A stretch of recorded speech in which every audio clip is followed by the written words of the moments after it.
Hello बच्चों, आज हम पढ़ने जा रहे हैं लेसन नंबर 4 का थर्ड पार्ट। ओके, इसमें हम पढ़ेंगे सी ब्रीज और लैंड ब्रीज के बारे में। जो समुद्र के किनारे रहने वाले लोग हैं, कोस्टल एरियाज उनको बोलते हैं, जो समुद्र के किनारे के स्थान हैं, वहाँ पर जो है वो ठंडी हवाएं चलती हैं समुद्र से लैंड की तरफ और कई बार लैंड से सी की तरफ। तो ऐसा क्यों होता है, उनके चलने का क्या कारण है, वो हम पढ़ेंगे। एक्चुअली होता क्या है कि एक बात आपने ध्यान रखनी है, जब सूर्य की गर्मी पड़ती है तो लैंड और सी, वाटर और लैंड, धरती, इकट्ठे गर्म होते हैं। ठीक है, लेकिन इन दोनों में सबसे पहले लैंड गर्म होती है, पानी देर से गर्म होता है। ठीक है, और जब ठंडा होने की बारी आती है तो भी लैंड पहले ठंडी होती है, वाटर देर से ठंडा होता है। बस यही कारण है। क्या होता है कि दिन के समय, जैसे ये कोस्टल एरिया है, ये समुद्र है, ये लैंड है, दिन के समय जो लैंड के ऊपर की एयर है, दिन के समय जब सूरज की गर्मी पड़ेगी तो लैंड जल्दी गर्म होगी, पानी देर से गर्म होगा। पानी अभी ठंडा ही हो रहा होगा जब तक लैंड गर्म हो जाएगी और उसके ऊपर की एयर भी गर्म हो जाएगी।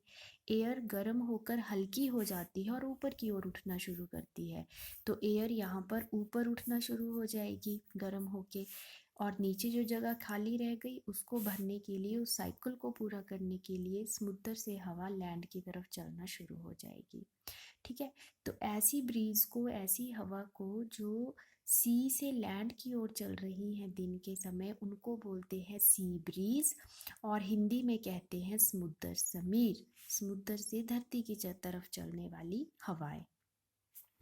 रात के समय बिल्कुल उल्टा हो जाता है। रात के समय क्या होता है कि अब दोनों ठंडे होंगे, वाटर भी और लैंड भी, लेकिन लैंड पहले ठंडी हो जाएगी, वाटर अभी गर्म है, तो वाटर के ऊपर की एयर भी गर्म होगी। एयर गर्म होकर ऊपर उठ जाएगी और उसकी खाली जगह लेने के लिए लैंड से जो है वो एयर जो है वो ठंडी हवा समुद्र की ओर चलना शुरू हो जाएगी। तो जो रात को उल्टा हो रहा है, लैंड से सी की तरफ जो हवाएं आ रही हैं उनको बोलते हैं लैंड ब्रीज, यानी कि थल समीर। ठीक है, दिन के समय चलती है sea breeze from sea to land, और रात के समय चलती है land breeze from land to sea. ठीक है, तो यही नीचे बनाया हुआ है डायग्राम में, land breeze and sea breeze. उसके बाद रेडिएशन के बारे में मैं आपको पिछले पार्ट में पढ़ा चुकी हूँ कि बिना किसी मीडियम के जब हीट ट्रांसफ़र होता है तो उसे हम रेडिएशन कहते हैं। जैसे सन से हम तक जो गर्मी पहुँचती है वो रेडिएशन के थ्रू पहुँचती है, क्योंकि हमारे और सूर्य के बीच में बहुत सी जगह ऐसी है जहाँ पे एयर नहीं होती, तो जहाँ पे मीडियम नहीं होता फिर भी हम तक हीट पहुँच रही है, so that is due to radiation. ठीक है, तो कुछ जो, हाँ, जैसे हम किसी गर्म बॉडी को बाहर रख दें तो सारी हॉट बॉडीज़ जो हैं वो हीट रेडिएट करती हैं, वो अपनी हीट धीरे धीरे एयर में जो है वो ट्रांसमिट कर देंगी, जिसके कारण वो ठंडी हो जाएंगी। तो रेडिएशन के कारण उन्होंने अपनी हीट जो है वो ट्रांसमिट की। जो भी हीट किसी ऑब्जेक्ट पे पड़ती है, ज़रूरी नहीं है कि वो सारी ही ट्रांसमिट हो जाए, उसका एक पार्ट जो है वो ऑब्जेक्ट में एब्जॉर्व हो जाता है और मैक्सिमम पार्ट जो है वो ट्रांसमिट हो जाता है, और जो पार्ट उसने एब्जॉर्व किया उसके कारण वो गर्म हो जाता है। तो इसीलिए हम जब सन में जाते हैं तो अम्ब्रेला लेके जाते हैं धूप में, क्योंकि अम्ब्रेला क्या करता है, जो हीट आ रही है सन की रेडिएशंस के थ्रू, उनको अंदर नहीं आने देता, हम तक नहीं पहुंचने देता, उनको रोकने का काम करता है, उनको ट्रांसमिट कर देता है, थोड़ी सी एब्जॉर्व कर लेता है और मैक्सिमम ट्रांसमिट कर देता है, तो हम तक जो है वो सन की हीट नहीं पहुंच पाती। अब kind of clothes we wear in summer and winter, गर्मियों में और सर्दियों में हमें किस तरह के कपड़े जो है वो हम पहनते हैं। आपको पता है कि गर्मियों में हम हल्के रंग के, सफ़ेद, बिल्कुल लाइट कलर के कपड़े पहनना पसंद करते हैं, और सर्दियों में डार्क कलर। अब आपको भर गर्मी में बोलें कि आप ब्लैक कलर का सूट पहन लो या शर्ट पहन लो, तो आप पहन पाओगे नहीं, आपको उसमें गर्मी लगेगी। क्यों? क्या रंग के कारण? क्या रंग भी गर्मी देते हैं और बॉडी को ठंडा करते हैं? बिल्कुल। कैसे? इसके लिए एक एक्टिविटी दी हुई है आपकी बुक पे। दो पेन लीजिए, मेटल के होने चाहिए कोई भी। एक को आपने अंदर और बाहर से ब्लैक कलर कर दिया, ब्लैक पेंट कर दिया, और दूसरे में आपने वाइट पेंट कर दिया। दोनों में पानी डाल के उनको धूप में रखा, बराबर धूप में। ठीक है। 4-5 घंटों के बाद आप देखोगे, दोनों को पानी को टच करके देखोगे, तो आप देखोगे कि जो ब्लैक कलर में जो रखा था पानी, वो ज़्यादा गर्म होगा एज कंपेयर टू दिस। ठीक है। ऐसा क्यों? क्योंकि जो ब्लैक कलर और डार्क कलर होते हैं, वो सन की हीट को एब्जॉर्व कर लेते हैं। ठीक है, अपने अंदर एब्जॉर्व कर लेते हैं।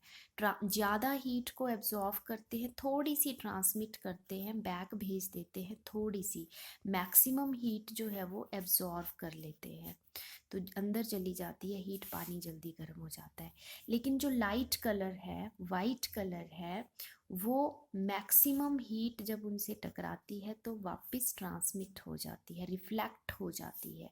ठीक है, थोड़ी सी एब्जॉर्व करते हैं, लेकिन ज़्यादातर रिफ्लेक्ट करते हैं, वापस भेज देते हैं, तो हीट ज़्यादा अंदर जा ही नहीं पाएगी, थोड़ी जा पाएगी, तो पानी कम गर्म होगा। तो यही कारण है कि गर्मियों में हम हल्के रंग के कपड़े पहनना पसंद करते हैं, क्योंकि लाइट कलर के कपड़े जो हैं वो हीट को एब्जॉर्व नहीं करते, बल्कि मैक्सिमम हीट को ट्रांसमिट कर, रिफ्लेक्ट कर देते हैं, वापस कर देते हैं, जिससे हमारे शरीर जो है वो ठंडा रहता है। लेकिन सर्दियों में हम डार्क कलर के कपड़े पहनने चाहिए हमें, क्योंकि वो ज़्यादा हीट को एब्जॉर्व करते हैं, थोड़ी जो है वो रिफ्लेक्ट करते हैं। तो ज़्यादा हीट एब्जॉर्व करेंगे तो हमें गर्माहट महसूस होगी। तो इसीलिए यहाँ पे लिखा हुआ है, dark surfaces absorb more heat and therefore we feel comfortable with dark coloured clothes in the winter. जबकि लाइट कलर क्लोथ्स रिफ्लेक्ट, मतलब वापस भेज देना, टकरा के किरणें वापस हो जाती हैं, most of the heat that falls on them, and therefore we feel more comfortable wearing them in the summer. उसके बाद आता है कि woollen clothes keep us warm in winter. Winter में हम स्वेटर्स पहनते हैं, ठीक है। वो हमें कैसे गर्म रखते हैं? क्या उसमें आग लगी हुई है, हीटर लगा हुआ है स्वेटर्स में अंदर, जिससे हमें गर्माहट महसूस होती है? बिल्कुल नहीं। तो फिर ऐसा क्यों कि सर्दियों में हम कॉटन की शर्ट पहने तो ठंड लगेगी, लेकिन वुलन की स्वेटर पहन लें तो हमें गर्मी लगती है? ऐसा इसलिए होता है क्योंकि एक तो वूल जो है, ऊन जो है, वो पुअर कंडक्टर ऑफ हीट है, अपने में से हीट को नहीं जाने देती। दूसरा, वूल का जो धागा होता है उस पे बहुत सारे छोटे छोटे फाइबर्स होते हैं।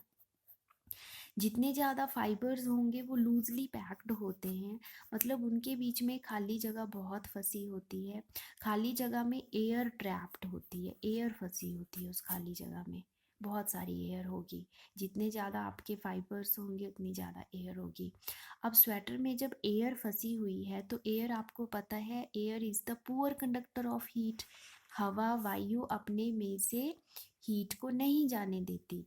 तो आपने जो स्वेटर पहनी है, ठीक है, ये आपने स्वेटर पहनी है, मान लो इसमें, इसके फाइबर्स में एयर है, ठीक है, तो वो एयर जो है आपकी बॉडी की हीट को बाहर नहीं निकलने देगी, एयर नहीं जाने देगी बाहर, क्योंकि एयर पुअर कंडक्टर है हीट का, वो हीट को अंदर ही रोके रखेगी। हीट जो है आपकी बॉडी की वो बाहर आ ही नहीं पाएगी, जिसके कारण आपको गर्माहट महसूस होगी जब हीट आपके अंदर ही रहेगी। जबकि आप कॉटन क्लोथ पहनोगे सर्दियों में, तो कॉटन में इतना ज़्यादा खाली स्पेस नहीं है, इतने ज़्यादा फाइबर्स नहीं है जितने वूल में है, तो एयर कम ट्रैप है उसमें, एयर कम है, तो वो रोक नहीं पाएगी कि आपकी हीट को अंदर, और आपकी बॉडी की हीट बाहर निकलती रहेगी और आपको ठंड लगती रहेगी। तो यही कारण है कि सर्दियों में हमें जो वुलन के कपड़े होते हैं वो गर्म करते हैं। अच्छा, मान लीजिए एक बहुत ही मोटा कंबल आपको ओढ़ने को दिया जाता है सर्दियों में, और उतनी ही मोटाई को हमने दो भागों में मतलब उसकी दो परतें बना दी और दो कंबल आपको पतले दिए गए ओढ़ने को। एक मोटा कंबल दिया गया या दो कंबल की ऑप्शन दी गई पतले पतले, तो आप किसे चूज करोगे? आप कहोगे हम मोटा ओढ़ेंगे, लेकिन ये आपका डिसीजन गलत होगा। क्यों? मोटे कंबल में आपको ज़्यादा ठंड लगेगी, लेकिन उसी मोटाई के अगर दो कंबल आपको अलग अलग दें पतले, तो आपको ठंड कम लगेगी। ऐसा क्यों? क्योंकि जब हम एक कंबल के ऊपर दूसरा कंबल ओढ़ेंगे तो बीच में खाली स्पेस रह जाएगा, कुछ ना कुछ खाली जगह रह ही जाएगी। उसमें क्या फंसा होगा? एयर, उसमें होगी एयर।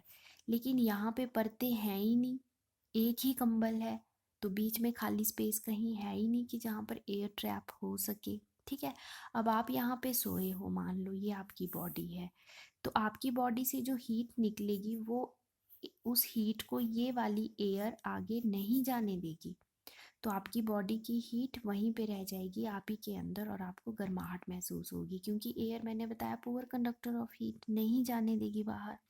जबकि यहाँ एयर कम है, तो बॉडी की हीट आपकी थोड़ी थोड़ी बाहर निकलती रहेगी, और जितनी हीट निकलेगी उतनी आपकी बॉडी को ठंड लगेगी। तो यही कारण है, अगर आप सर्दियों में एक मोटी स्वेटर पहनो या दो पतली पतली स्वेटर्स पहन लो, तो पतली स्वेटर्स पहनना ज़्यादा फायदेमंद होगा, आपको ठंड कम लगेगी, क्योंकि उन दो परत, वहाँ पे परतें बन जा रही हैं दो, और दो परतों के बीच में एयर ट्रैप हो जा रही है, और एयर हमारी बॉडी की हीट को बाहर नहीं जाने देगी। जितनी ज़्यादा एयर हमारी सराउंडिंग में होगी, उतने ही ज़्यादा हमारी बॉडी की हीट हमारे अंदर ही रहेगी और हमें गर्माहट महसूस होगी। यही कारण है कि आजकल ऐसे घर बनाए जा रहे हैं जिनकी ईंटें अंदर से खोखली होती हैं, हॉलो ब्रिक्स। क्यों बनाए ऐसे? इससे क्या फ़ायदा होगा? इससे ये फ़ायदा होगा कि आपका जो घर है, ठीक है, तो उसके ऐसी ईंट से बनाया गया है जो अंदर से खाली है। खाली जगह में क्या होगा? एयर। तो सर्दियों में जैसे आपके जो अंदर की हीट है घर के अंदर की, वो बाहर नहीं जा पाएगी, क्योंकि एयर है यहाँ पे, एयर उसको बाहर नहीं जाने देगी, तो गर्माहट अंदर ही रहेगी और आपका घर सर्दियों में गर्म रहेगा और गर्मियों में ठंडा रहेगा। ठीक है, क्योंकि गर्मियों में बाहर टेम्परेचर ज़्यादा होता है, ठीक है, तो बाहर की हीट अंदर नहीं आ पाएगी, क्योंकि बीच में एयर है, एयर उसको नहीं अंदर आने देगी, जो ईंटों में एयर है। तो बाहर की जो हीट है, जो गर्मी है, वो अंदर नहीं आ पाएगी और आपका अंदर ठंडा रहेगा। तो आजकल ऐसी बिल्डिंग्स बनाई जा रही हैं हॉलो ब्रिक्स की, जो गर्मियों में ठंडे रहते हैं घर और सर्दियों में गर्म रहते हैं। तो ये था आपका लेसन नंबर 4। Thank you.